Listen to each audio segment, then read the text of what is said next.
Ok. Amém. Boa noite a todos.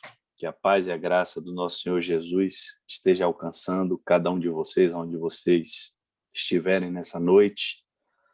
Para nós, tem sido uma bênção de Deus poder usar essas ferramentas tecnológicas nesse tempo, porque tem nos aproximado, tem trazido para nós um tempo de comunhão, ainda que seja virtual, mas tem nos ensinado a encurtar as distâncias, né? Nessa vida corrida, nesse tempo corrido.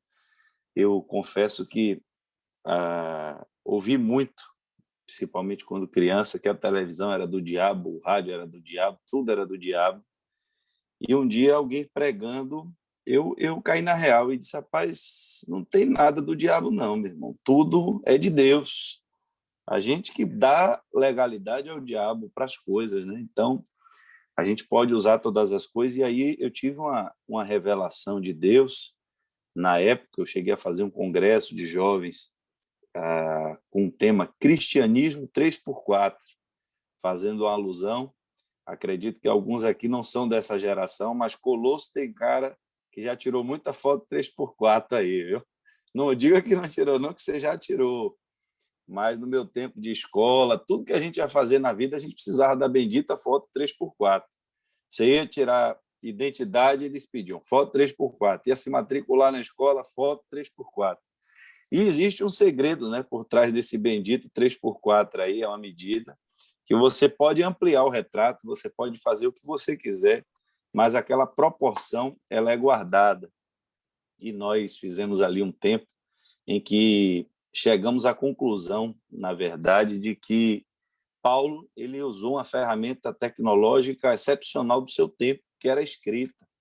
Ele estava preso, mas ele, por ter esse recurso, pôde transmitir a mensagem de Deus às igrejas através das suas cartas que ficaram para nós e hoje fazem parte das Escrituras Sagradas. Então, eu louvo a Deus por nos permitir fazer uso dessa ferramenta tecnológica e compreender que, por mais que o diabo queira usar a internet para o mal, a igreja também pode usar e santificar o canal para que a mensagem de Deus seja levada nesse tempo. Como eu disse, sou o pastor Samuel Rebouças, sou membro da Igreja Batista Tabernáculo de Deus. A nossa sede fica aqui na cidade de Lauro de Freitas, na Bahia. Temos algumas congregações ao redor aqui, hoje já do estado, né? Já podemos falar do estado. Temos uma congregação ali no município de Camaçari, em Arembepe. Temos uma congregação missionária ali no município de Pilão Arcado, fica no extremo sertão da Bahia, um lugar extremamente seco, com o nosso missionário Alexandre, ele que é um jovem formado em engenharia da computação na Índia, e abandonou tudo, largou a vida dele toda para abrir aquele trabalho missionário lá, e hoje já temos uma igreja no local.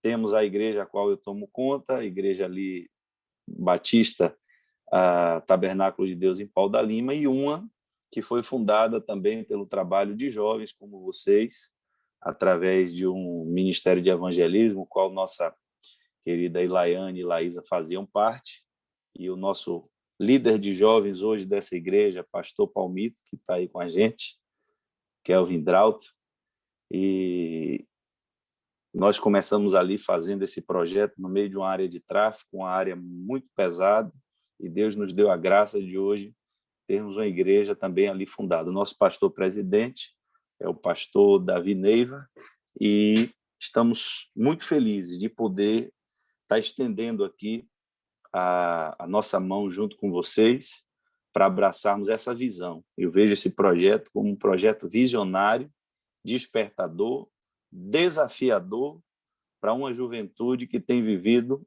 em quatro paredes, que tem vivido uma realidade de conformidades, né, e comodidades.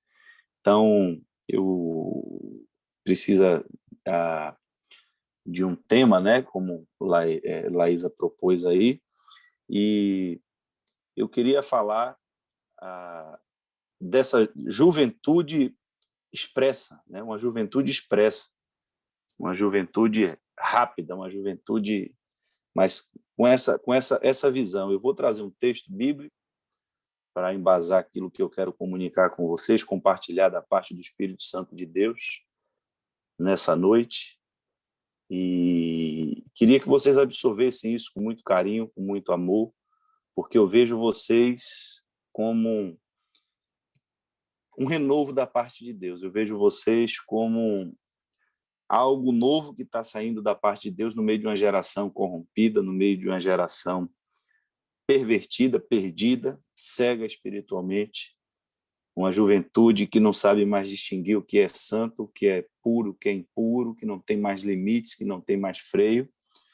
E eu vejo vocês com um tema desse tão desafiador que seria pauta de talvez muitos congressos que são feitos dentro do nosso país apenas para poder inflar o ego dos que pregam e dos que assistem essas pregações, que estão obesos espirituais, obesos de tanto ouvir, de tanto se encher, mas não tem nada para dar a ninguém e não tem nada para compartilhar com ninguém, e tanto dinheiro investido em estrutura, em conforto, em acessibilidade,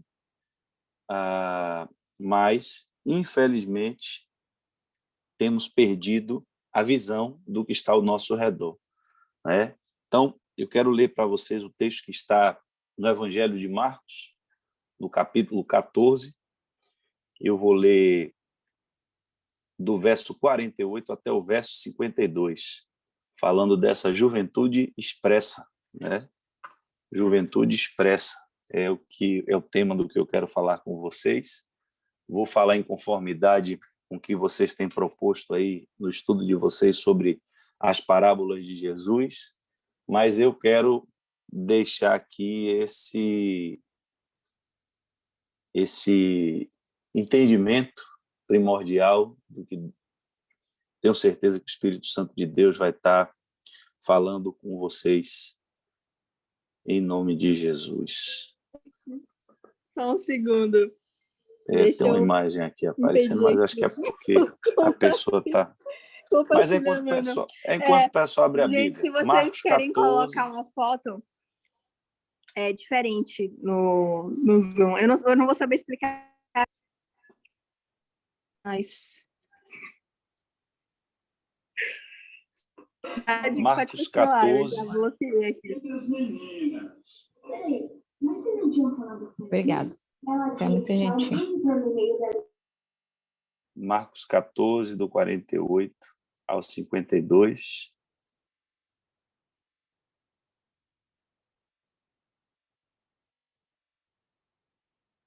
Eu vou estar lendo aqui.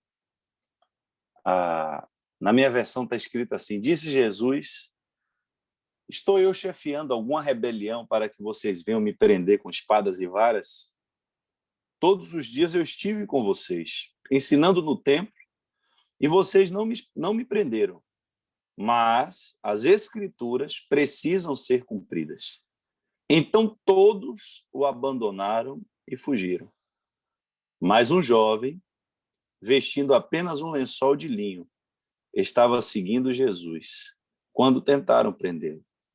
E ele fugiu nu, deixando o lençol para trás. Deus, estamos aqui, Pai, reunidos pela fé, meu Pai.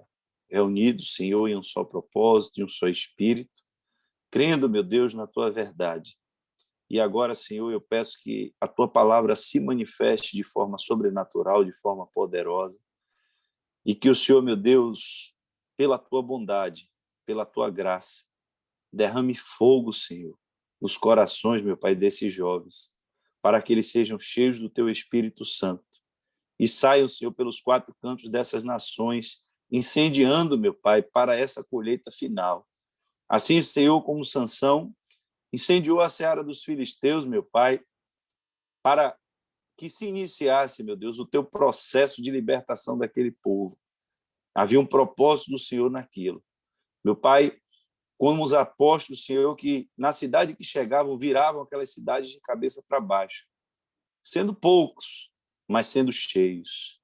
Eu peço ao Senhor que desperte os jovens nesse sentido, meu Pai, que eles se tornem, Senhor, espetáculos públicos, meu Pai, aonde quer que eles chegarem, para que o teu nome seja glorificado nesse tempo, para que o teu evangelho seja pregado aos quatro cantos dessa terra, se cumpra a tua palavra e o teu reino seja estabelecido nessa terra, em nome de Jesus.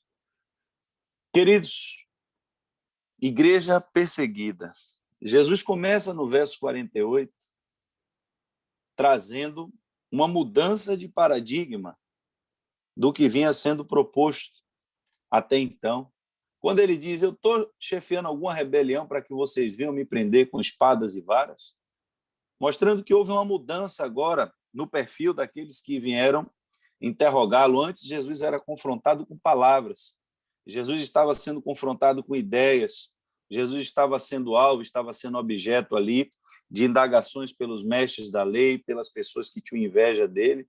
Mas chegou o tempo em que os perseguidores dele agora começaram a usar armas. E ele diz, vocês agora estão usando espadas, vocês estão usando varas, mas ao fazer a pergunta, ele mesmo responde, trazendo a ideia de que houve um tempo em que eles não estavam perseguindo daquela forma. Ele diz, eu estive com vocês todos os dias e vocês não me prenderam. Mas ele conclui, mas as escrituras precisam ser cumpridas. Nós estamos vivendo esse tempo do evangelho em que estamos sendo confrontados por ideias, estamos sendo confrontados abertamente por reuniões de pessoas que professam as suas ideias de forma diametralmente oposta às leis e os princípios da palavra de Deus.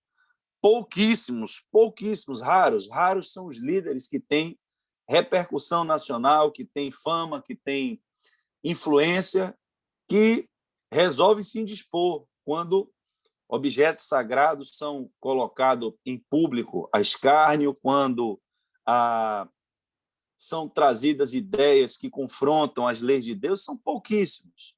A maioria dos líderes já encontraram a sua posição de conforto, já encontraram ali o seu rebanho tranquilo, a sua igreja tranquila, administram ali os seus cultos, recebem um bom salário de suas igrejas, e eles não precisam colocar a sua imagem ao vitupério, não precisam colocar a sua imagem ao escárnio público, eles não precisam disso. E muitos líderes estão pecando por omissão porque não têm se levantado nesse tempo para sofrer a vergonha pública de Jesus Cristo, quando ele foi levado para fora da cidade como um marginal, como o escritor dos Hebreus nos recomenda, saiamos com ele da cidade, levando consigo o seu vitupério. As pessoas não querem ser associadas nesse tempo à imagem do Cristo, que é o Cristo tido como marginal, que é o Cristo tido como antissocial, o Cristo tido como alguém que não corrobora com as ideias da maioria. Mas vai chegar um tempo, queridos, em que as armas elas vão mudar. Não vão ser só ideias, não vão ser só passeatas pelas ruas, mas está chegando o tempo da espada, está chegando o tempo da vara, está chegando o tempo da coerção, está chegando o tempo da prisão, está chegando o tempo da perseguição. Eu quero trazer para vocês a ideia, vocês que têm ouvido falar da igreja perseguida fora do país, para dizer que para que as escrituras se cumpram, esse tempo terrível há de chegar para nós também, porque o evangelho há de ser perseguido em todo lugar.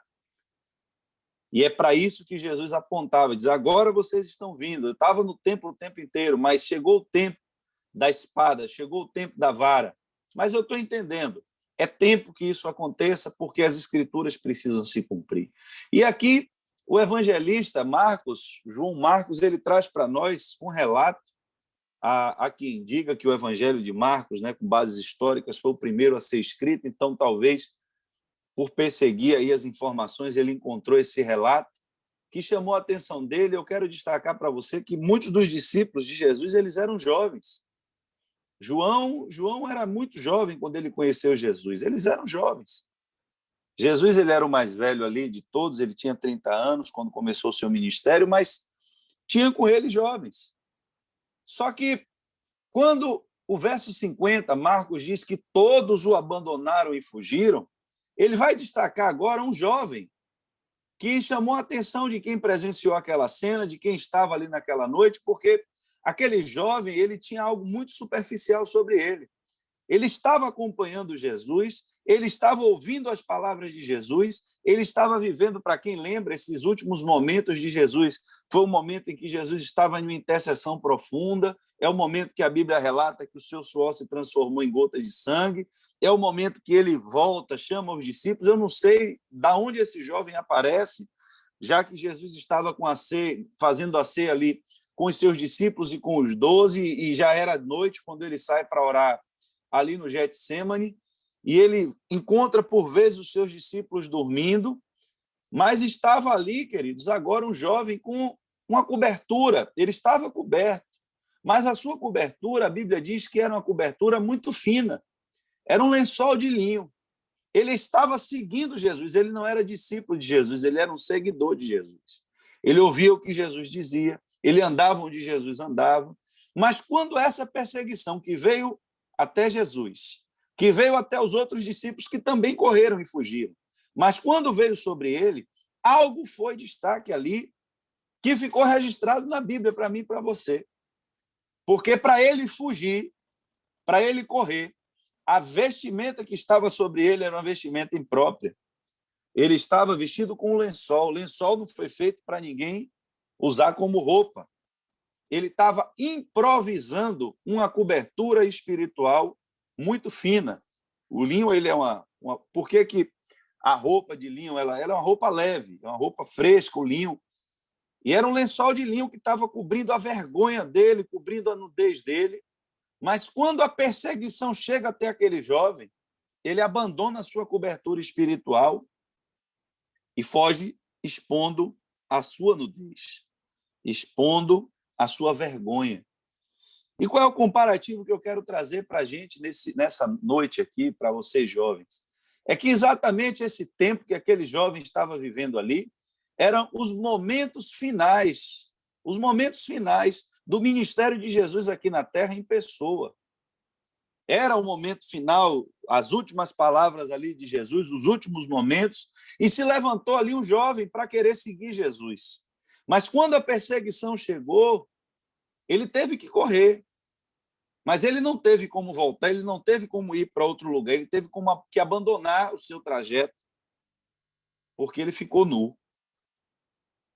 E eu vejo que nossa geração, infelizmente, e eu me preocupo muito, queridos, quem é da nossa igreja, eu tenho aqui, está aqui comigo o líder dos jovens, o vice-líder, tenho várias outras pessoas da nossa igreja, a irmã Arilene está aqui com a gente, tem sido uma bênção. As pessoas, a irmã Cassiane, Gabriela, que nos acompanharam aí durante esse período de oração, viram as pessoas que têm entrado, mas eu tenho sido enfático na igreja, batendo pesado que nós precisamos cuidar das nossas crianças. A igreja fechou os olhos para as crianças. Quando a Bíblia diz, um dos milagres que Paulo faz, a ressurreição de Eutico, eu uma vez preguei sobre isso, a Bíblia mostra que Eutico ele estava a par do que estava acontecendo no centro da pregação. Paulo está pregando e Eutico está sentado numa janela. Ao mesmo tempo que ele olha para o culto, ele olha para o mundo. Ao mesmo tempo que o lugar que estava iluminado, estava cercado de pessoas, havia um jovem sentado numa janela em um ambiente pouco iluminado, com pouca luz, até que ele cai no sono, cai da janela e morre. É um desastre, o culto para por causa da morte daquele jovem. E se não é o Espírito de Deus na vida de Paulo, e é esse Espírito que eu quero ressuscitar na sua vida. Quantos Eúticos não caíram da janela e estão parando os cultos, e estão parando a obra de Deus? O pecado, irmãos, tem entrado na igreja de uma forma evidente. As pessoas estão cegas espiritualmente. Não tem nada demais, tudo está tranquilo, porque a cobertura que elas têm é uma cobertura muito fina. A nossa juventude, infelizmente, e eu falo dos adolescentes de 12, 13, 14 anos, a turmazinha do Free Fire, a turma aí do celular, das redes sociais, irmãos, essa turma não lê Bíblia. A linguagem da Bíblia tem se tornado uma linguagem arcaica para eles. As escolas dominical das igrejas estão falidas em sua maioria. Quem ainda tenta insistir no formato tradicional de escola bíblica dominical tem visto isso cada vez mais fadado ao fracasso. E o que é que nós temos vivido? De que é que nós temos nos alimentado? Do alimento expresso. Do alimento expresso. Irmão, quando eu era criança, minha mãe deve estar assistindo a live aí, minha mãe não deixava eu tomar suco de pó nem a pau. Eu lembro que o povo comprava aquele geladinho, não sei aí em São Paulo, o Cassiane está me vendo aí, Gabriel, a turma, não sei se vende aquele negócio de geladinho, tem lugar que é sacolé, não sei o quê, tem um bocado de nome aí. Aqui em Salvador, na Bahia, o pessoal fazia aquilo com fruta mesmo, de coco. O geladinho de coco é fantástico, muito bom. De manga, de fruta. Mas tinha um pessoal meio preguiçoso que pegava aquele negócio daquele pó, botava, aqui chamava pela marca, né? Como tem Bombril, como tem não sei o que a gente chama aqui, chamava Quisuco. O suquinho de pó mais famoso que tinha aqui se chamava Quisuco. Então, quando minha mãe dizia, você vai comprar um geladinho, vou. Compre de fruta, não compre de quisuco. Hoje, a maior parte desses sucos de caixa que você compra, a maioria, você compra o suco de uva, aí vem escrito, contém suco da fruta, é suco de maçã. Ele bota suco de maçã e pó de uva, com sabor de uva, ele dá para você tomar aquilo e você acha que está tomando suco de uva.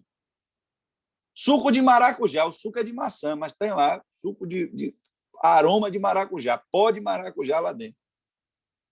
Só que por que, irmãos, que a gente não volta a querer fazer um suco de laranja da laranja, porque dá trabalho. Nós estamos sempre com pressa.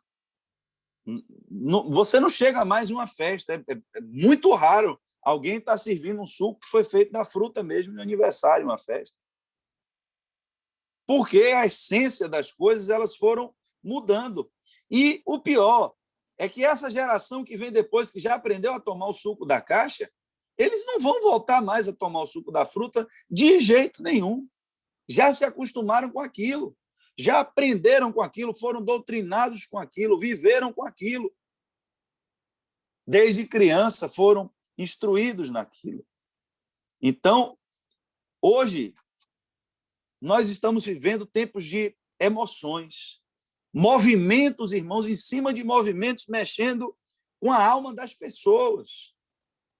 Mexendo com as emoções, jovens com suas emoções fragilizadas. Eu conversava com um amigo meu, ele me falou, ele tem um filho, ele é mais velho do que eu, acho que uns 10 anos, mas ele tem uma escadinha de filhos, ele tem 3 filhos, cada um com a diferença, se eu não me engano, de 8 anos entre eles.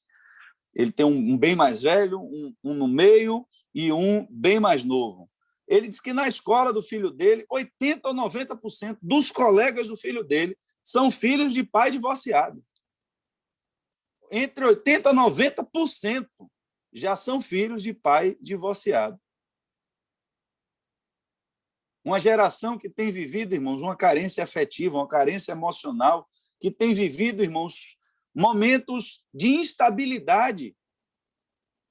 Eu era criança, Colosso era criança, o pessoal saía na mão, brigava e depois todo mundo no outro dia estava jogando bola. Hoje as pessoas estão se automutilando, se cortando aí o tempo inteiro. Isso não existia no meu tempo de criança, não. Eu nunca vi.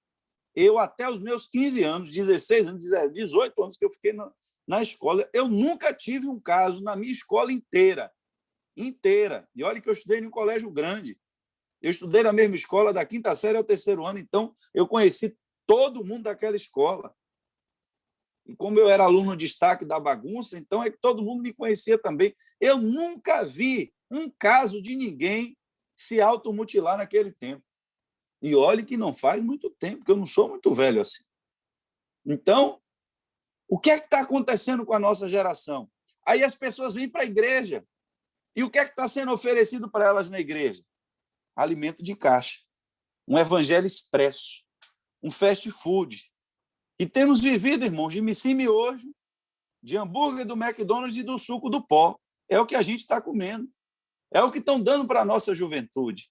E o que está por trás disso é que a gente não entende que a igreja do fim, se você for para uma interpretação escatológica e você for pegar as sequências de igrejas, as 7 igrejas da Ásia, também há uma interpretação que cada igreja daquela representa um tempo da igreja na terra. E quando você chega na última igreja, na igreja de Laodiceia, você vai encontrar o mesmo problema que havia com essa juventude. Por que destacou que era um jovem? Porque era alguém novo.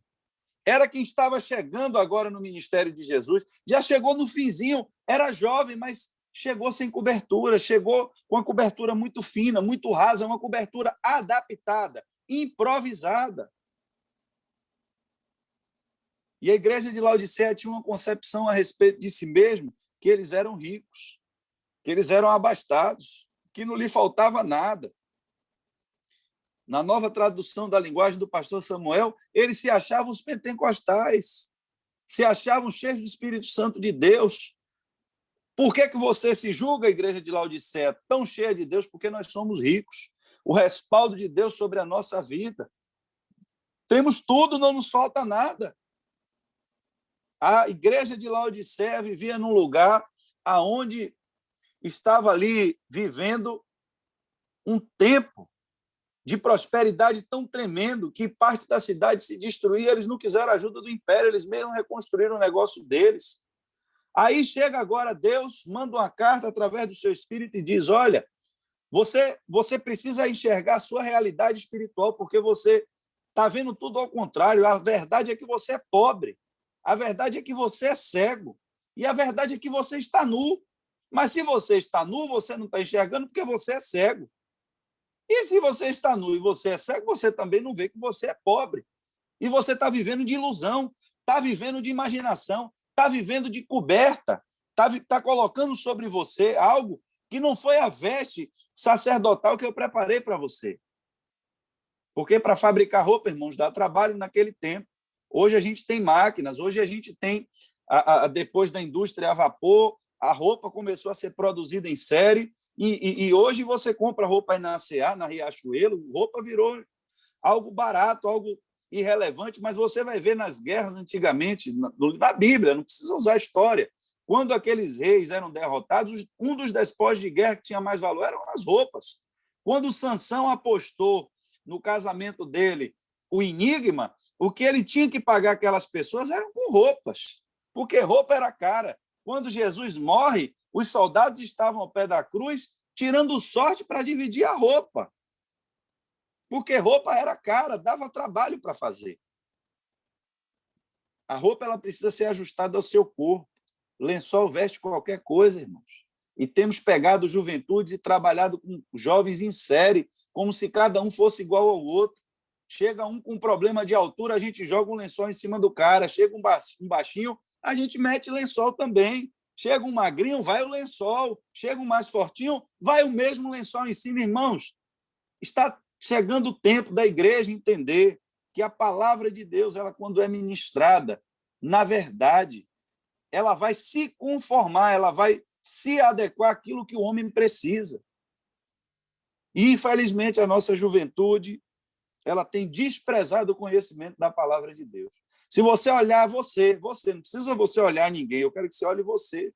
Normalmente, nós já temos mais conhecimento do que os nossos pais. É possível que você tenha um curso superior e seu pai não tenha, ou sua mãe não tinha. Se a sua mãe tinha um curso superior, é possível que você já tenha uma pós-graduação. É possível que você já tenha um nível de estudo muito maior do que o que seus antepassados tiveram. Mas isso não lhe dá um conhecimento maior da palavra de Deus do que o que eles, no seu analfabetismo, do que eles, nas suas limitações de leitura, tinham a respeito da palavra de Deus. E temos vivido uma geração, irmãos, que só quer ter experiências com Deus. Quer viver de emoções, quer viver de aparência, de cobertura de lençol. Enquanto a palavra de Deus ela precisa ser mais específica, ela precisa lhe tocar de uma forma pessoal. A palavra de Deus ela precisa se amoldar em você. Nós queremos nos jogar debaixo de lençóis, que alguém estenda sobre nós uma cobertura. Mas você precisa ter a sua própria roupa. Você precisa ter a sua própria identidade em Deus. Porque vai chegar o tempo, irmãos. O tempo como chegou para o fim da paz no ministério de Jesus. Agora é perseguição. Agora é batalha espiritual. agora é espada, agora é vara. Irmãos, quem não estava preparado para aquele momento teve a sua nudez revelada. E temos olhado desafios grandes, propostas grandes. Mas antes de vencermos grandes desafios, irmãos, precisamos começar vencendo coisas mais simples do nosso cotidiano. Davi, antes de se apresentar na batalha para desafiar Golias, ele tinha um currículo. Ele disse, olha, eu já venci um leão, ninguém viu. Eu já venci um urso, ninguém viu. O mesmo espírito que me possuiu e eu venci aqueles animais selvagens está sobre mim agora para eu me apresentar diante de um confronto público. Mas enquanto Davi, que tinha um histórico, se apresenta, existia um exército inteiro que estava com medo, acovardado, desanimado pelas palavras daquele gigante. O desafio chegou, a espada chegou, e aquele jovem correu, e quando ele correu, foi exposta a sua nudez. Estamos sendo preparados, irmãos, porque precisamos chegar até os confins da terra. Mas a ordem de Jesus foi: primeiro comece em Jerusalém, depois você vai para os confins da terra. Será que, quando nós olhamos para essas pessoas que estão tão longe de nós, essa utopia aí na China, será que nós estamos preparados para lidar com Golias desse tamanho, se muitas vezes na nossa faculdade, às vezes na nossa escola, nós entramos, saindo, nos relacionamos com pessoas no nosso cotidiano e essas pessoas não sofrem nenhuma influência do Espírito de Deus em nossa vida? Não ganhamos ninguém para Jesus em Samaria, na Judéia. Como vamos alcançar os confins da terra? Quando o Espírito de Deus veio sobre eles, foram multidões arrastadas aonde eles estavam. Quando começou a igreja a crescer de forma muito acentuada em um só local, aí veio a espada de novo, veio a perseguição de novo, para espalhar aquele povo, para que eles levassem o mesmo espírito que estava sobre eles até os confins da terra. Mas, para chegar nos confins da terra, primeiro começou em Jerusalém. Primeiro teve o revestimento de poder. Ficar em Jerusalém até que do alto seja revestido de poder. Depois que sai de Jerusalém, vai passar em Samaria, vai passar na Judéia. Depois chega aos confins da terra, chega para nós aqui no Brasil, confins da terra. Para essa batalha, jovens, vocês têm que estar preparados. E não adianta só querer ter experiência. A experiência é boa, mas quando Jesus foi tentado no deserto por Satanás, o que fez ele vencer Satanás foi o poder da palavra, foi o conhecimento da palavra. O tempo inteiro Jesus confrontou Satanás, dizendo a ele o que estava escrito na palavra. Até que Satanás se retirou dele, porque ele dizia, está escrito, está escrito. Esse é o revestimento que nós precisamos, o poder do Espírito de Deus e o conhecimento da sua palavra. É por isso que nós precisamos compreender que não adianta a gente querer esperar o Golias aparecer, porque aí eu vou me manifestar quando ele aparecer. Quando aparecer uma oportunidade, eu vejo, irmãos, me perdoe a sinceridade, Deus nunca chamou ninguém desocupado para fazer nada. E é bíblico. Olha, quem já está cheio de trabalho é a esse que Deus vai dar mais. Mas aquele já tinha 10 talentos, é para esse que Deus ainda vai dar o 11º. E quem tem pouco, ele ainda está tomando ainda, para dar a quem já tem muito. Se não administrar as coisas de Deus com responsabilidade. A gente tem que começar fazendo as coisas de Deus do pouco. Eu tenho que começar a trabalhar do pouco. Eu tenho que começar me vestindo, me revestindo aos poucos. O lençol me cobre todo de uma vez, mas ele não é capaz de cobrir as minhas particularidades, os meus pequenos defeitos, porque todos nós temos os nossos defeitos, todos nós temos as nossas debilidades, e são nessas pequenas lutas, são nessas pequenas batalhas, são nesses pequenos ajustes que as nossas roupas vão sendo moldadas por Deus, que a palavra de Deus vai se conformando em nós. e vai tomando forma em nossas vidas, de forma que o Espírito de Deus vai à nossa frente e nós podemos resistir ao maligno quando ele vem contra nós. Mas se nós não tivermos essa concepção, se acharmos que essa fina cobertura que está sobre nós, essa aparência de mover de Deus, Jesus estava cheio do Espírito Santo quando foi para o deserto. Quem levou Jesus para o deserto foi o próprio Espírito de Deus. Mas o que fez ele vencer o diabo foi o poder da palavra. Porque Sansão também estava cheio do Espírito Santo de Deus.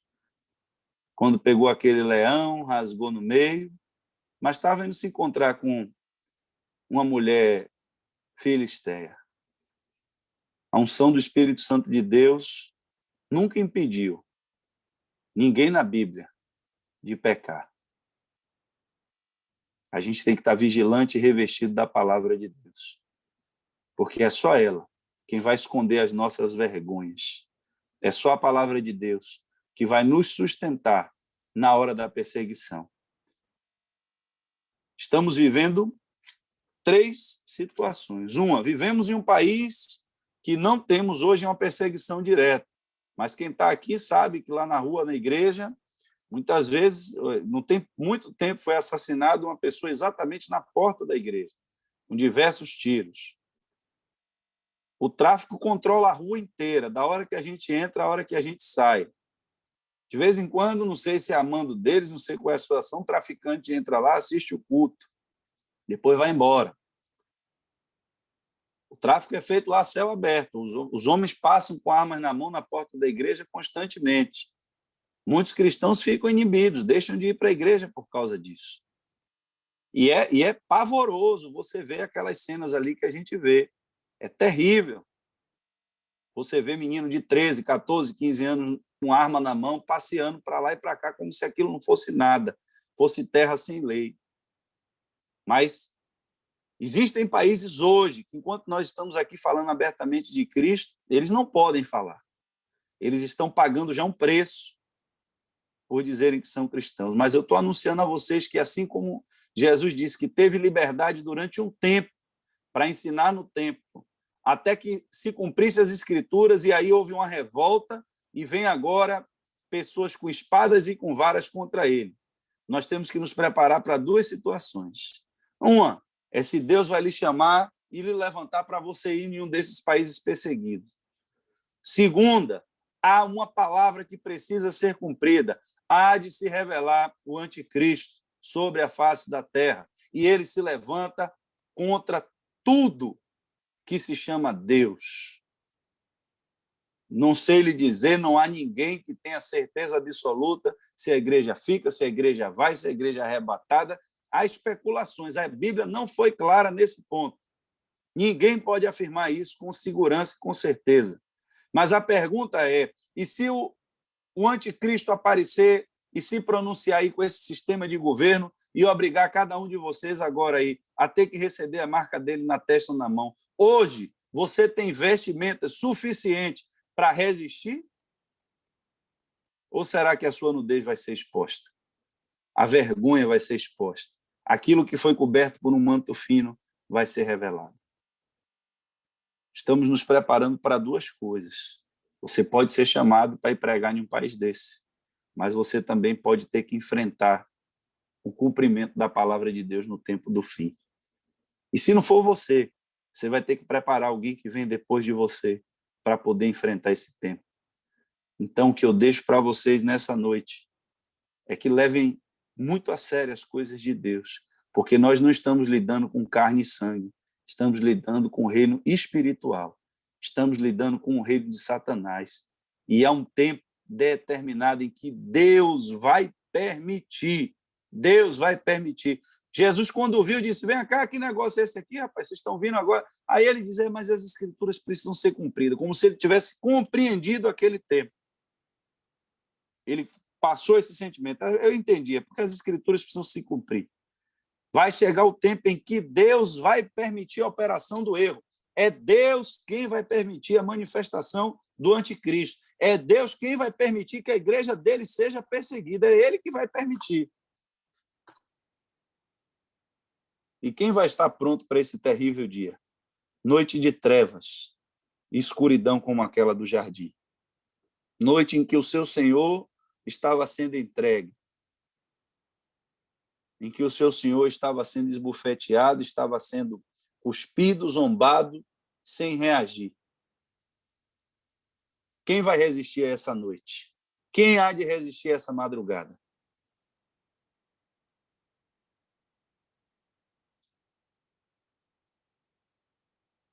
Precisamos deixar de entender o evangelho como movimentos para mexer com as emoções das pessoas. É muito fácil você reunir muita gente, porque isso até o futebol faz, isso até show mundano faz. Você pode pegar show mundano, você vê a pessoa lá movendo a multidão e as pessoas choram e se vestem e não sei o quê, e meu ídolo, e vai, e faz aquela movimentação toda. Isso é emoção. Isso é emoção. E as igrejas estão cobrindo os jovens com muita emoção, com muita música, com muito entretenimento, com muito teatro, com muita diversão, com muita liberdade, com muita coisa. Não, meu irmão, só precisa jogar um lençolzinho fino por cima que está tudo ok. Eu sei que vocês que estão aqui uma hora dessa, 11 horas da noite, assistindo a um tempo desse, é porque, de alguma forma, vocês entenderam que Deus tem algo diferente com a vida de vocês. Que o Espírito de Deus tocou na vida de vocês de alguma forma muito especial e disse a vocês que cada um de vocês tem uma missão e um projeto a ser cumprido. Há uma batalha a ser vencida, que não vai ser fácil. Mas não entrem nessa batalha desprotegidos, queridos. Não entrem. Não entrem nessas batalhas sem revestimento espiritual. Não entrem. Porque os filhos de Sebas entraram e talvez eles já estavam acostumados a lidar com aquele tipo de situação, mas eu tenho visto nesses tempos, esses dias as pessoas presenciaram, nós fomos, eu não sei se Kelvin ainda está por aí, mas ele estava comigo e a gente enfrentou um demônio que nós começamos a expulsar aquele demônio, ia saindo um, ia entrando outro, ia saindo um, ia entrando outro, até o ponto de eu ficar exausto, eu não aguentava mais expulsar demônio naquela noite, passamos quase uma hora. Tinha demônio que falava fino, tinha demônio que falava grosso, tinha demônio que me xingava, tinha demônio que rebolava, tinha demônio de tudo que era jeito que entrava em um corpo só. Expulsamos o demônio, mas foi um negócio muito violento. E vocês têm que ter essa autoridade. Evangelho não é movimento. Evangelho não é emoção. Evangelho é poder de Deus. Se revistam do poder de Deus, se encham da palavra de Deus, de tudo que você puder conhecer nessa vida, de tudo que você tem estudado.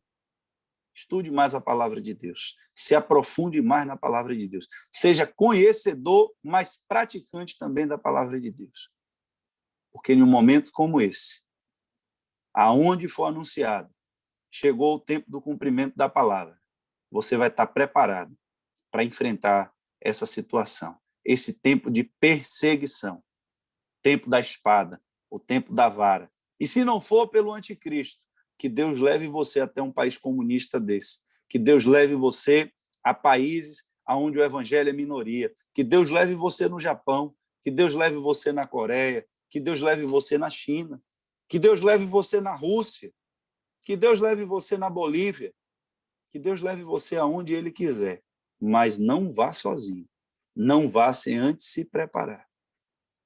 Porque, senão, o resultado vai ser catastrófico. Amém? Que Deus abençoe vocês grandemente.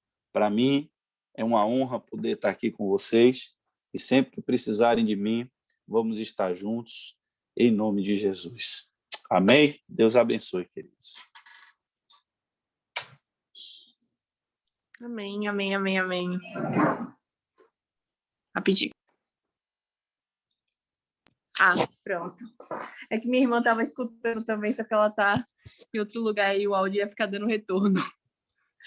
Mas amém, que palavra poderosa, gente. Muito forte. A gente geralmente abre esse horário depois do devocional para alguns comentários breves. Se alguém tiver alguma coisa a falar aí, a comentar, algum testemunho, não sei, pode ficar à vontade. Eu sei que o Everson acho que tem alguma coisa para falar, né, Everson? Eita, amém. Mas é algo bem rápido, né? Acerca da palavra, essa passagem de Jesus no deserto, isso me remete muito a gente ter o domínio, né? A gente ter maestria naquilo que o Senhor coloca nas nossas mãos. Porque, como fala em Efésios 6, né? A palavra ela é a única arma que nós temos de ataque, mas se nós não soubermos usá-la, ela vai ser usada contra nós, né? O inimigo vai dar algum jeito de usar isso contra nós. Então, nós precisamos ter domínio dessa arma que o Senhor coloca em nossas mãos, né? Para que a gente não seja atacado por ela mesma, né? Justamente por não saber como utilizá-la. E sobre a questão de preparo, missões, eu pensava que era algo que, a partir do momento que você recebia a palavra, né, que você era ali direcionado por Deus, logo depois, né, você seria enviado em